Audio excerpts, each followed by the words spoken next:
અમારા તમામ કલાકારો તરફથી અમારી લક્ષ્મીબાને શ્રદ્ધાંજલિ અર્પણ કરીએ છીએ।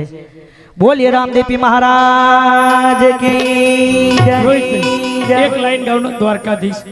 હા, શેરથાથી અમૃતજીની ફરમાઈશ છે, દ્વારકાનો નાથ।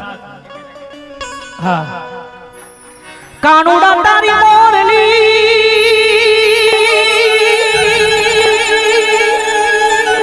મારા ચિતડે ચોટી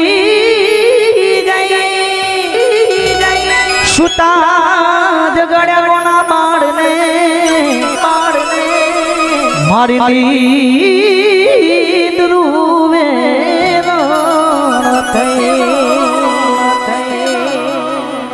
ઘર છે ગોળ ને મીઠી છે હાથ, ઘર છે ગોળ ને મીઠી છે હાથ, મને વાલો મારો દ્વાર